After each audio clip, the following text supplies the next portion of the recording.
Hello बच्चों, कैसे हैं आप। उम्मीद करती हूँ आप बढ़िया और एकदम मज़े में होंगे। तो आइए बच्चों, आपकी पढ़ाई को आगे बढ़ाते हैं और पढ़ते हैं एक व्यंग्यात्मक निबंध जिसका नाम है बीमा एजेंट। बच्चों, इस निबंध को शुरू करने से पहले उसका संक्षिप्त परिचय ले लेते हैं।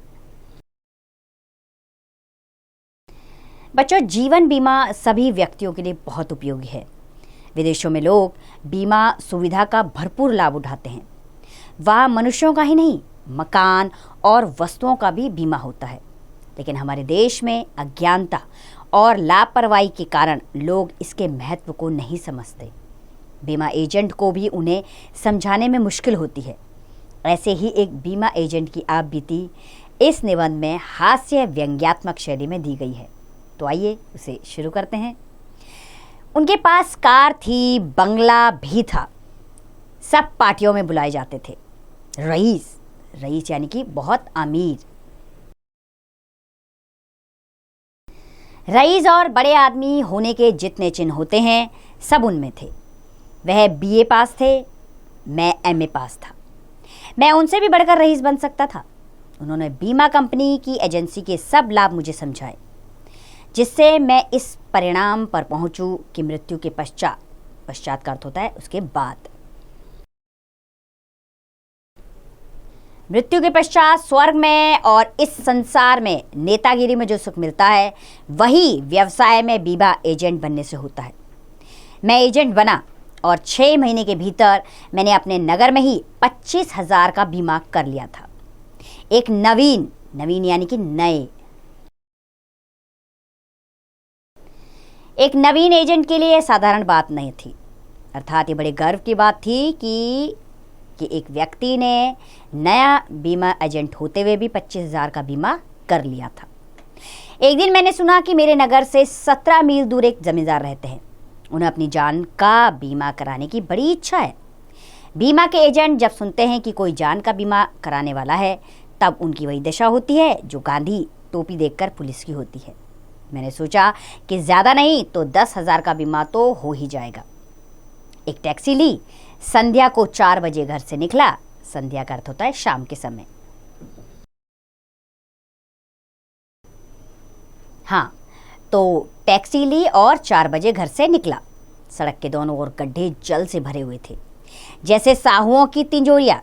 जैसे साहुओं यानी कि जमींदारों की तिजोरियां पैसों से भरी होती है, वैसे ही जगह जगह गड्ढों में पानी भरा हुआ था। गाड़ी चलने से खुश ठंडक आ गई थी, जिससे नींद ने एकदम हमला कर दिया। अर्थात उसे नींद आ गई, जैसे कमजोर हृदय पर तुरंत आक्रमण कर बैठती है। अचानक निद्रा भंग हुई। निद्रा का अर्थ होता है नींद। तभी क्या हुआ, अचानक से उसकी नींद भंग हो गई और मैंने देखा कि भारत की बदकिस्मती के समान मोटर गाड़ी खड़ी है।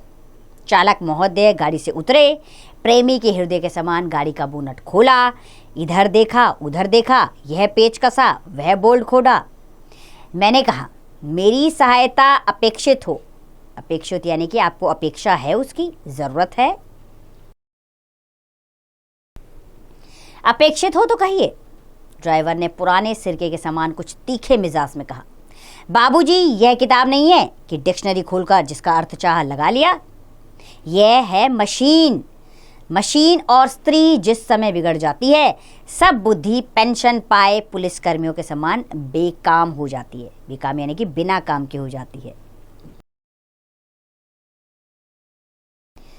पौन घंटे के परिश्रम के बाद ड्राइवर ने बड़ी गंभीरता से कहा कि गाड़ी चल नहीं सकती। जैसे डॉक्टर लोग कई 100 रुपयों की औषधियाँ पिलाकर और 2-3 पहाड़ों की सैर कराकर कहते हैं, अब रोगी से यदि कोई वसीयतनामा लिखाना हो तो उसका प्रबंध कर लीजिए। एक और 7 मील जाना शेष रह गया था। दूसरी ओर 10 मील लौटना था। रजनी रानी की सिल में सितारों वाली साड़ी का आंचल फहराने लगा था। अर्थात रात होने लग गई थी। कौशिक यानी उल्लू अपने सम्मेलन की बैठक के लिए शीघ्रता कर रहे थे। अर्थात ऐसा लग रहा था कि घनघोर अंधेरा हो जाएगा, सन्नाटा छा जाएगा और उल्लुओं की आवाज़ सुनाई देने लगेगी, क्योंकि यह समय के बड़े पाबंद होते हैं। श्रद्धालु महोदय वायु सेवन के लिए निकल रहे थे। जैसे पैसों की कमी के समय पुराने मित्रों की याद आती है, वैसे ही कठिनाई के समय ईश्वर भी याद आ जाते हैं। मैंने मन ही मन भगवान का स्मरण किया। स्मरण यानी कि मैंने भगवान को याद किया। प्रार्थना की कि गाड़ी चल जाए। मैंने ड्राइवर से कहा कि एक बार फिर से कोशिश करनी चाहिए, मैं भी ढकेलता हूं। उसने स्टीयरिंग संभाला। मैंने गाड़ी को धकेलना आरंभ किया। भगवान सुदर्शन चक्र भले ही चलाते हों और संसार का शासन सूत्र भी चलाते हों, लेकिन वह मेरी गाड़ी नहीं चला सके। कदाचित उन्हें इसकी शिक्षा नहीं मिली थी, अर्थात बड़े परिश्रम के बाद भी गाड़ी नहीं चली। सोच ही रहा था कि भोर में किसका मुंह देखा था कि ठंडी हवा का झोंका चला। किसी दानी को देखकर जैसे भिखमंगे घिर आते हैं। मैंने असहायावस्था देखकर बादल घिर आए और सिक्कों के जैसे बड़ी बड़ी बूंदें गिरने लगी। रात भर भीगने के सिवाय और कोई चारा नहीं था। चारों तरफ देखा तो सुदूर क्षितिज में एक आलोक दिखाई दिया। क्षितिज होता है जहां हमें धरती और आसमान मिलते हुए नजर आते हैं। तो वहां क्या दिखा? एक आलोक सा दिखा। काली रात में ऐसा जान पड़ा कि सघन केश पाश में सिंदूर की रेखा हो। गाड़ी को जहां का तहां छोड़कर उसी प्रकाश की ओर चले, अर्थात एक जगह प्रकाश दिखाई देने लगा तो गाड़ी वहां छोड़ी और चल दिए उस तरफ। तो बच्चों, अब सोचकर बताइए आपकी गाड़ी को जहां का तहां छोड़कर लेखक किस धर चल दिया? तो बच्चों, गाड़ी को जहां का तहां छोड़कर लेखक सुदूर क्षितिज की ओर चल पड़ा, जहां उसको आलोक यानी कि रोशनी सी दिखाई दी। ये लेखक को नजर आया। फिर क्या था? 1 मील चलने के बाद देखा कि 15-20 कच्चे घरों का एक पूरा है। सबसे पहले एक स्त्री के दर्शन हुए। उसने हमें देखते ही किवाड़ जोर से बंद कर लिए। हम आगे बढ़े। एक वृद्ध बालक को गोद में खिला रहा था। उसने मेरे सूट को देखा और सलाम किया। मैंने पूछा कि यहाँ रात भर ठहरने की जगह मिल जाएगी क्या? उसने कहा, आप रह सकते हैं, लेकिन रात भर कष्ट होगा। आप सामने महतो के घर चले जाइए। हम भीगते हुए जोखन महतो के घर पहुंचे। महतो ने लड़के से अंगीठी जलाकर लाने को कहा और मुझसे पूछताछ करने लगा। मैंने सारा हाल बताया, जैसे कचहरी में बयान देना हो। कचहरी यानी कि अदालत में। उन्होंने कहा, यदि आप खा सके तो मेरे यहाँ ज्वार की रोटियां और मटर की दाल बनी है। मैंने बोला, इस समय तो मैं घास भी खा सकता हूँ, अर्थात बहुत भूख लगी थी। यह तो भोजन ही है। खाते हुए बातचीत जारी रही। महतो ने कहा, आप सरकारी अमला हैं, किस कचहरी में काम करते हैं? मैंने कहा, नहीं, कचहरी में नहीं, स्वतंत्र काम करता हूँ, अर्थात मैं अपने आप काम करता हूँ, मैं किसी कचहरी में नहीं हूँ। महतो ने कहा, कपड़े से तो ऐसे ही जान पड़ते हैं, स्वतंत्र काम क्या, खेती बाड़ी? मैंने कहा, नहीं, मैं जान का बीमा करता हूँ। महतो, यह क्या है, क्या डॉक्टरी करते हैं? मैंने कहा, नहीं, मैं व्यक्ति से थोड़ा थोड़ा रुपया लेता हूँ और अगर वह मर जाए तो उसे 1000-2000 जितने का बीमा हो उतने रुपए दे देता हूँ। मेहता, तो यह कहिए आप महाब्राह्मणों की ओर से नियुक्त हैं, मरने के बाद क्रियाक्रम के लिए रुपए देते हैं।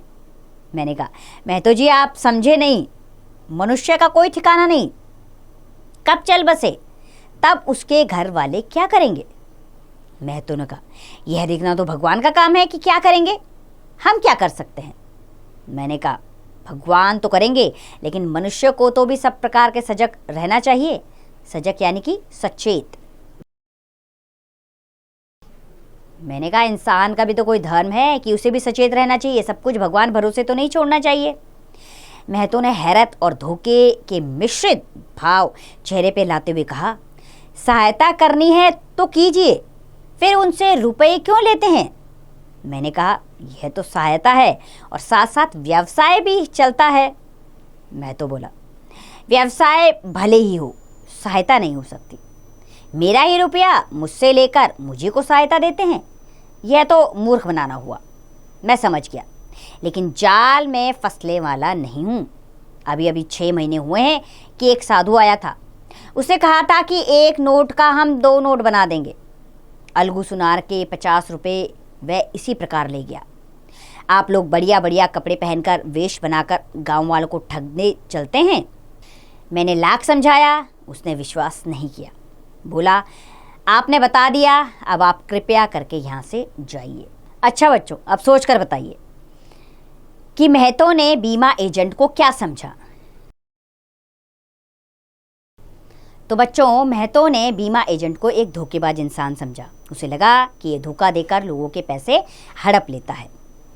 मैंने बड़ी विनती की कि रात भर हमें रहने दे, लेकिन उसने एक ना सुनी और आखिर में बड़ी रुआई से प्लास्टिक के 2 बोरे हमें दिए और किवाड़ बंद करके अंदर चला गया।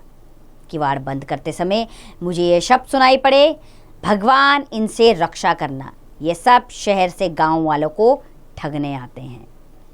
ये एक व्यंग्यात्मक निबंध था जिसमें एक बीमा एजेंट की कहानी बताई गई थी, जो लोगों को समझाने की कोशिश तो करता है, लेकिन लोग उसकी बात को समझ नहीं पाते। तो ये निबंध लिखा गया है बेढक बनारसी द्वारा। आइए लेखक के बारे में भी जान लेते हैं। बच्चों, बेढक बनारसी का मूल नाम कृष्णदेव प्रसाद गौड़ था। उनका जन्म 11 नवंबर 1885 को उत्तर प्रदेश के वाराणसी नगर में हुआ था। वह हिंदी के प्रसिद्ध व्यंग्यकार थे। उन्होंने उपन्यास, कविता, व्यंग आदि विधाओं में रचना की।